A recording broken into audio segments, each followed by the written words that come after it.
हर हर महादेव। नमस्कार। मेरे YouTube channel श्रद्धा में आप सभी लोगों का हार्दिक स्वागत है। उम्मीद करती हूँ कि आप सभी सुखी और स्वस्थ होंगे, भगवान की भक्ति में व्यस्त होंगे।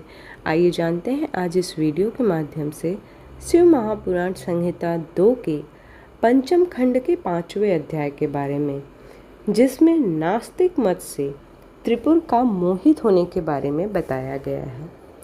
नारद जी ने पूछा, हे ब्रह्मदेव, उन तीनों महाबलशाली दैत्य राजों के उन मायावी और पाखंडी अरिह और उनके शिष्यों द्वारा शिक्षा ग्रहण होने पर वहाँ क्या हुआ? उन मायावी पुरुषों ने क्या किया? कृपया मुझे बताइए। नारद जी का प्रश्न सुनकर ब्रह्मा जी बोले, हे नारद, जब त्रिपुर के राजा ही उस मायामय शास्त्र द्वारा दीक्षित हो गए तो वहाँ की जनता क्यों नहीं होती? अरिहन ने कहा, मेरा ज्ञान वेदांत का सार है। यह अनादि काल से चला आ रहा है। इसमें कर्ता कर्म नहीं है। आत्म का देह अर्थात शरीर से जितने भी बंधन हैं वे सब ईश्वर के ही हैं। ईश्वर के समान कोई भी न तो शक्तिशाली है और न ही सामर्थ्यवान है। ब्रह्मा, विष्णु और महेश सब अरिहन ही कहे जाते हैं। समय आने पर ये तीनों ही लीन हो जाते हैं। आत्मा एक है। मृत्यु सभी के लिए सत्य है। मृत्यु शाश्वत है और सबके लिए निश्चित है।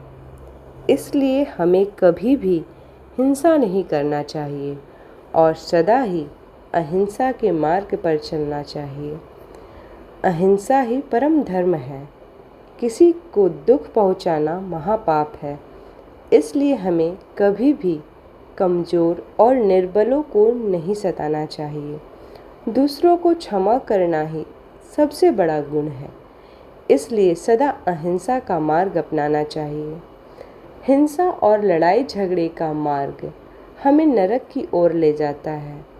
इसलिए किसी को डराओ धमकाओ मत। सदैव विनम्रता का आचरण करो। भूखों को भोजन दो, रोगियों को औषधि और छात्रों को विद्या का दान करो। भक्ति के साथ उपासना करो। आडंबरों की कोई आवश्यकता नहीं होती है। मन को शुद्ध रखो तथा 12 स्थानों की पूजा करो, जिनमें 5 कर्मेंद्रियां, 5 ज्ञानेंद्रियां तथा मन व बुद्धि सम्मिलित है। इसी धरा पर ही स्वर्ग और नरक दोनों स्थित है। अतः अनावश्यक रूप से उनकी कामना मन में लेकर अपने को कष्ट देना पूर्णतः गलत है। शांति और सुखपूर्वक मरना ही मोक्ष की प्राप्ति है। स्वर्ग की प्राप्ति की इच्छा मन में लेकर हवन की अग्नि में तिल, घी और पशु की बलि देना कहाँ की मानवता है? इस प्रकार उन असुर राजाओं को अपना जीवन दर्शन सुनाकर अरिह उस पर निवासियों से बोले, मनुष्य को सुखपूर्वक निवास करना चाहिए। आनंद ही ब्रह्मा और परम ब्रह्म की प्राप्ति सिर्फ एक कल्पना है।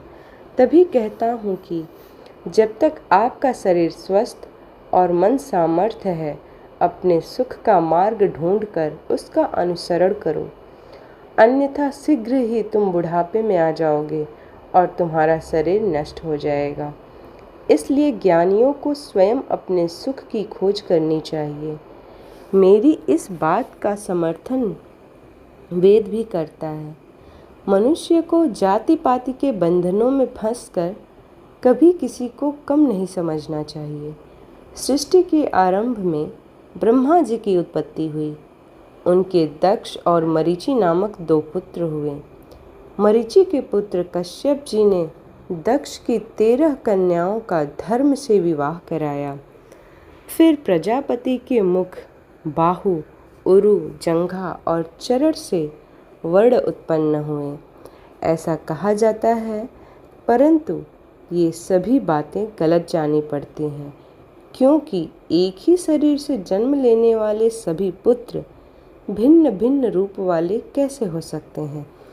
इसलिए वर्ण भेद को अनुचित मानना चाहिए।